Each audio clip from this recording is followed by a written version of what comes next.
The world of marketing and PR has turned into quite the frenzy, and it's not easy to navigate the ever-changing landscape. Join me in my journey to learn from the best, as some of the world's top marketing and PR professionals share their stories on ways you can harness these changes to grow your brand. It's time to fuel the frenzy.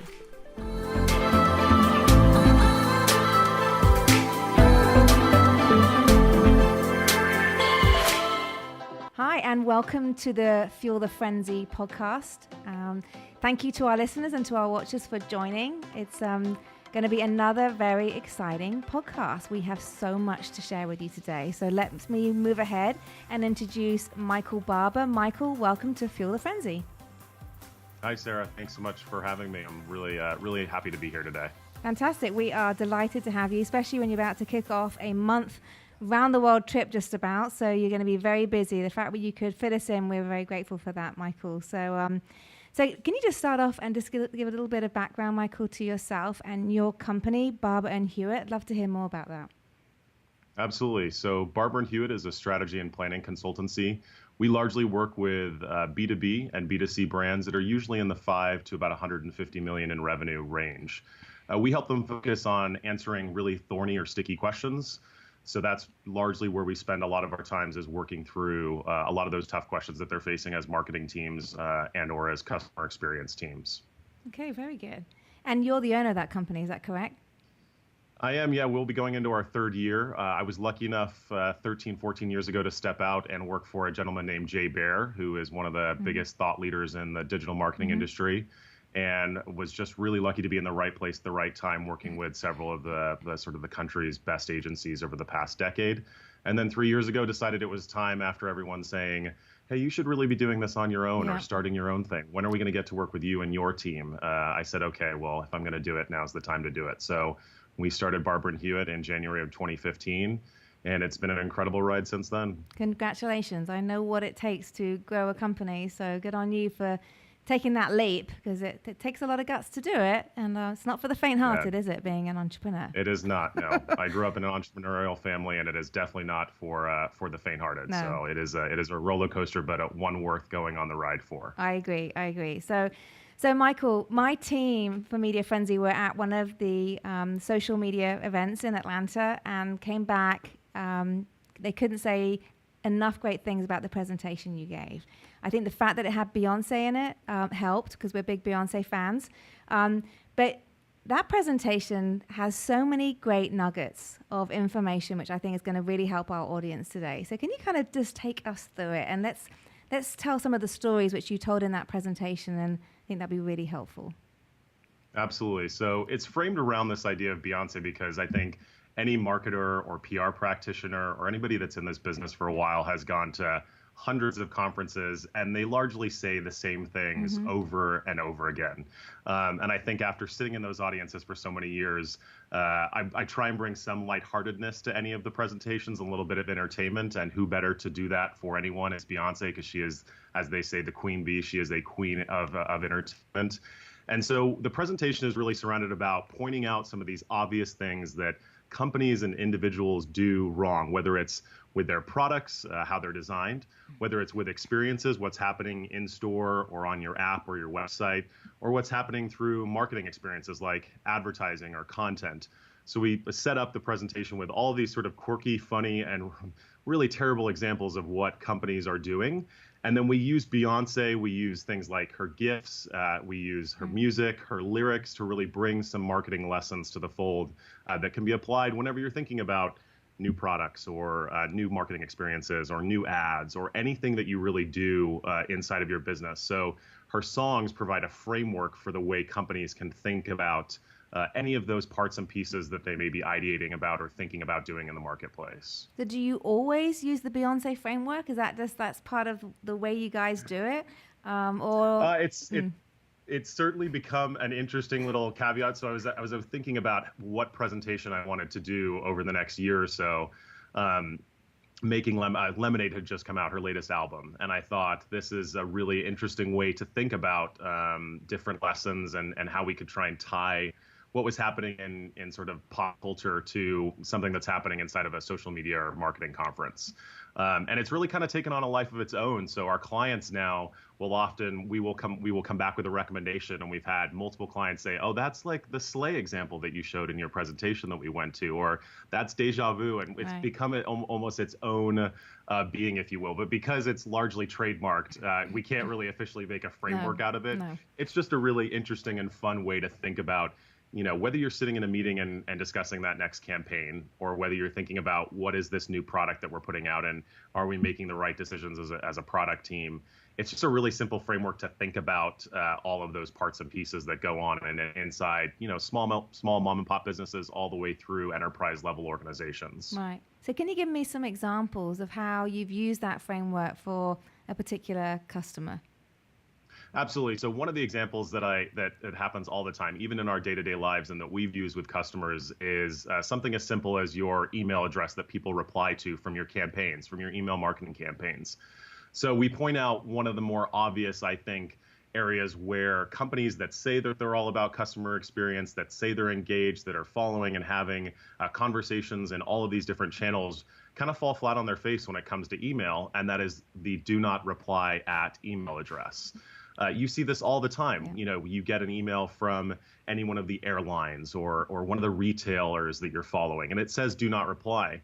And I think what marketers forget is kind of like, we are, as marketers and PR practitioners, are not normal human beings, and we have to kind of take off that hat of being of being a marketer and put on our normal human being hat and think, what does a customer think when they see do not reply at?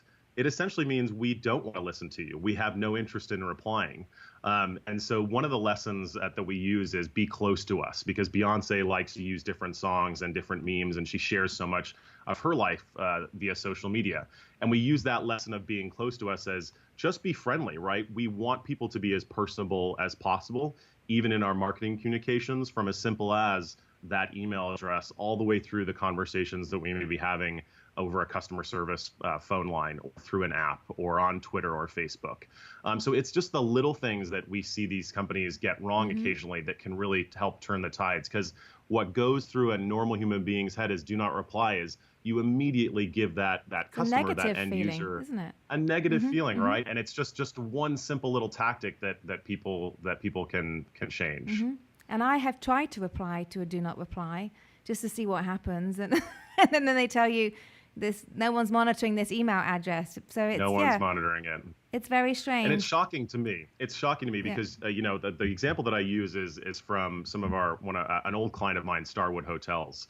So of course SPG Properties, now owned by Marriott, and it is particularly interesting in that case because if you've checked out of a hotel in the last, let's say, 15 or 16 years that they've been delivering your folio or your receipt via email, you get typically 2 emails from these hotels. You get do not reply, here's your folio, and you've got to think, I've just spent a couple $100s with you, and now I can't reply, but you're spending millions and perhaps even in tens of millions of dollars on the ability for people to have a customer service agent on demand through your app, through Twitter, through Facebook, through any one of these social media platforms. But you can't reply to the email address where I got my receipt. Yeah. And then 5 minutes later, you get an email that says, hey, we love you. Thanks for staying. Now rate us on TripAdvisor and give us 15 stars everywhere. Yeah, why should I? And so you don't feel it's like such a doing disconnect, it. right? Yeah. Yeah, exactly. So it's these little things that we can do that customers really start to notice. You can take this to a product designer, product experience example. Nest, of course, the thermostats and the smoke/carbon monoxide detectors, right? Yeah. When those came on the marketplace, everybody thought, why am I paying $200 for this piece of machinery that I could just get for $14 on the shelf next to it, and it does basically the same thing? Well, yes and no. Yes, it's Wi-Fi connected, but so is everything else. But what Nest has done is they've added these little things that make your life just that much more happier. Like the carbon monoxide and smoke detector, it lights up when it's dark inside your home and you're walking past it.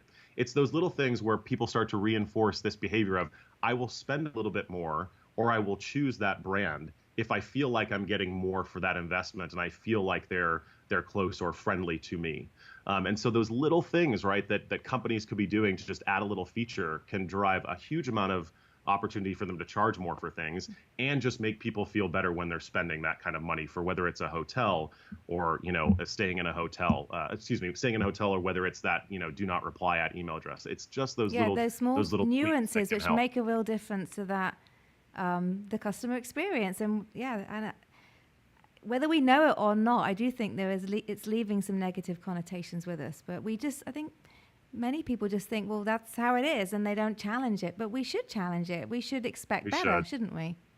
We should really, especially in this day and age when we're confronted with so much negativity, whether it's from what we're hearing from politics or what's happening in the world, we as organizations can create really interesting and delightful experiences, even in the smallest of things that we do.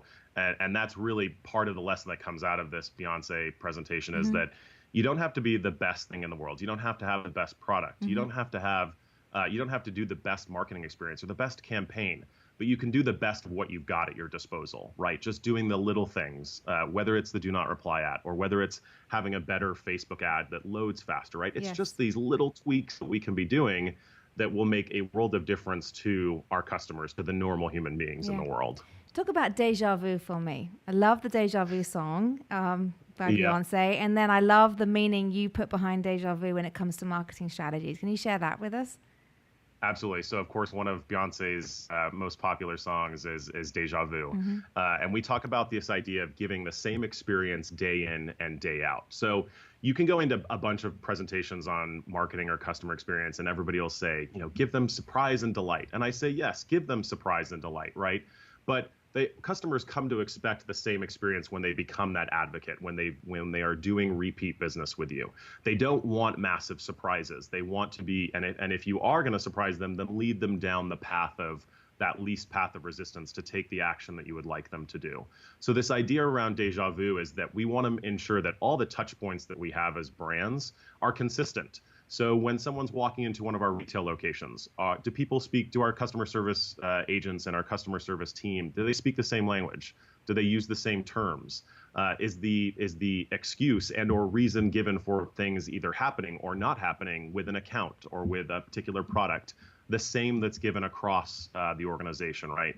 So whether you're, having an experience on a website, whether you're having an experience in a store, or whether you're having a talk or a conversation with a customer service agent, that shared nomenclature, that language that we train our employees to have needs to be consistent. That experience from store to store needs to be consistent. We use this example, which all of us at this point, I think have probably come to understand, but the IKEA store example. IKEA, you can walk into IKEA and the layout of the store, I think, drives the average human being batty, right? It is, oh my gosh, I've got to get through this entire store and I've got to follow this path. Well, there's a method to that madness. It means that whenever you go into an IKEA store, whether it's in Sweden or Tokyo or the UK or here in the US, you know where that $2 metal spoon is in bin 5 on aisle 1453 because it's in the same it's in the same spot regardless of where you are, right? That consistency is the same experience regardless of where I am. So I understand, even though it may be frustrating, right? Exactly. It's not the best experience, but it's the right experience because I know where that is and the flow of that store every single time. A more practical example that probably everybody has experienced with coffee, Starbucks being the most popular coffee chain in the world.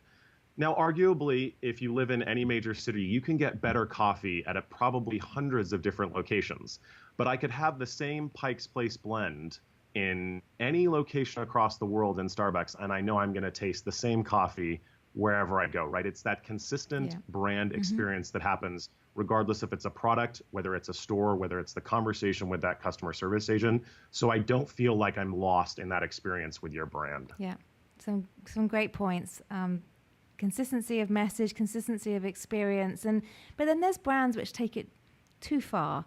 Not just so much in consistency, but the amount of times, you know what it's like when you sign up for something, you're interested in something, and you get bombarded. You're getting those 10 emails in 72 hours. I mean, what's that about? I mean, what is your view towards that? Because to me, I'm done. I'm now unsubscribing because I'm not interested. What's your view on that? I think it's a great example and particularly relevant. Yesterday, Adobe released their 2017 email marketing trends research. And what it showed is really two big trends when it comes to what consumers are saying about email campaigns. Number one, they love email. If brands are going to send them some sort of promotional message, that's the place to do it. But what they said, number two, is that we send them too much of the same stuff and the same messages over and over and over again. So we're seeing this deluge of messaging. And I think this gets at some of the heart of probably what marketing teams are facing today. And that is largely probably an executive team that doesn't understand the way, maybe not be as close to their consumers as they've been in the past, and don't understand the breadth and the number of messages that everyday humans are competing with. I mean, something like 6 or 7 years ago, we were getting 3,000 to 4,000 media messages per day that the average human being was seeing. Oh, gosh. 2 years later, that had doubled, and now we're at the point where it's somewhere between 11 and 12,000 pieces of media content the average human is seeing or interacting with, whether it's a billboard or a radio ad or something on Facebook as you're scrolling through. Mm-hmm. So the plethora of messages that we get, the amount of messages is getting exponentially higher. And that means we have less and less time to consume those messages. So email just being one little example, right, where we are just bombarding people for the sake of being able to say, yes, we sent an email. We have an impression. We've touched the consumer. I think that has become a metric that a lot of executive teams look at, right? This idea of volume over actual connection or personalization or targeting that works better for individuals, right? If we can say something that's timely, targeted, and relevant, then we should be saying it at that time, not over and over and over and over again, expecting that something's going to change. Yeah. Well, I mean, they do it because they believe that eventually you're going to reply to them and eventually you're going to buy. And maybe there must be some statistics to show that does happen with a small percentage, but then you're upsetting the 98% of people who had subscribed in the first place. So, I mean, that must how they do this. This is what I call the issue with averages, right? Is a lot of brands just shoot for averages. We know what our average open rate, our average click-through rate, our average conversion rate. And if we are at average or just above, then we are meeting our objectives. Yeah. And what we don't think about, and I very rarely encounter marketing teams that think about this, is, okay, well, what about everybody else that doesn't fall into those averages? What are we doing to them that's causing them not to want to be part of our average? A really tangible example, and I hate to use email again, but it's a good one. We often are very scared of the unsubscribe, right? We're scared of not having fans or advocates paying attention to us. So whether it's the unsubscriber, or whether it's a Facebook like or an Instagram follower or whatever channel we're competing in, we want volume. What I don't understand is, why do we want volume over better engagement? Because if we got rid of people that weren't engaged with us, whether it's in email or whether it's in Instagram or Facebook, this is just simple math. If we have the same number of people that are engaged, regardless of channel, and we take away the people that aren't engaged, our numbers will go up. And so often I think it's just one of those things that we don't think about. We think, hey, we're hitting our average. That's fine, or we're slightly above average. But we don't think about, the other 80% of people that may be sitting behind that aren't taking the action that we are looking for. Mm-hmm. And that's our fault. That's not that customer's fault. That's our fault as marketers. If your target audience is not listening to you and not paying attention and not consuming your content, that isn't their fault. No. That's your fault for not getting it to the right place or with the right message, right? Yeah. And so that's where I think that's probably the best tangible examples around some of the issues that you're seeing from just this plethora of messages and content and everything we're putting out there. Is we are just bombarding people with either the wrong time, the wrong place, or the wrong message, or the wrong thing that they're looking for. And with the plethora of data, with the amount of understanding we have on our customers, what they're doing on our websites, what they're doing in stores, from being able to track them on their phones, we can give them really good experiences. It's not hard to do. It just requires work, effort, and resources. Yeah, some great points there. So what is your view towards, again, I keep referring back to this presentation, and we, if anybody wants to receive it, please do email Michael. I'm sure, Michael, there's a way that you can share some of that information, because it's really worth sharing. Yeah. But there was a very interesting case study you had in there about Twitter as a communications platform. And when people use Twitter very much around expressing customer satisfaction or the opposite. And I know you've got a great story to tell there, and again, of something not to do as a brand. Can you share that with our listeners? Absolutely. So whether it's Twitter or the like, I think this example works across any of the social channels. A gentleman, a good friend of mine, Chad Lyle, was a customer of a winery called Fast Selections. and small winery, small wine club, if you will, sends a monthly set of bottles, just like sort of all the other wine clubs out there. And he just had a really bad experience. The shipping and ordering process just wasn't what he wanted to do comparatively to some of the other wine clubs that he was a part of. Right. So he just put a tweet out to Fast Selections and said, hey, I love the wines that you guys bring to us every single month, but your shipping and ordering process is just terrible. And, that's a great moment for us as brands, right? We didn't have to pay anybody for feedback. Yeah. We didn't have to send a survey through an email or call someone and have a conversation. Great point. That's an opportunity for us to go, okay, let's fix it. Let's figure out, let's fix it. What does Chad think of, let's go talk to Chad and ask him what works. Yeah. Well, Fast Selections, the owner of Fast Selections, whose last name is Fast, go figure, sent him an email and said, essentially, because of your tweet, I have blocked you on Twitter. Please delete the tweet. Well, in an age where we can screenshot things very quickly, what Chad did was screenshot that email and then reshare it. And it got hundreds, if not, I haven't seen it lately, but I think it's in the thousands of retweets at this point. Right. Then the owner of Fast Selections came back again and said, now I'm going to delete your wine club membership and you can never do business with us ever again. And that was screenshotted again. So in an age where we are begging for customers to tell us what's right and wrong that we're doing right, where we pay people to do this, when we can get those insights for free, we should be taking those in and then communicating with those individuals and being like, tell us what we're doing wrong, because that could lead to some really big wins for us as organizations. And the last thing that we should be doing is alienating a customer, right? Yeah. That loves that arguably you've already said, I love your products. I love your product. Right? But Nike will never buy from you again. Yeah.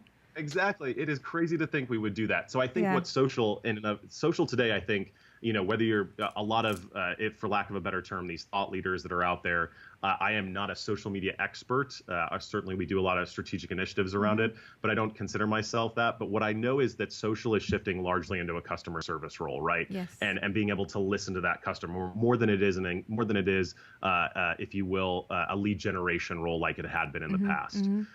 If we are shifting into that type of social listening and customer service engagement model, where that becomes a place for our advocates, then that is a place where we can get a lot of great feedback and we can use that feedback to our benefit.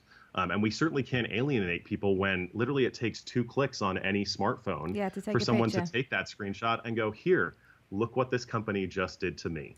That is basically the offline, the screenshot equivalent of the United Airlines video flight of someone getting dragged off the plane. It's the exact same thing. Yeah. Granted, no broken noses and things like that, but it's the exact same ability to share.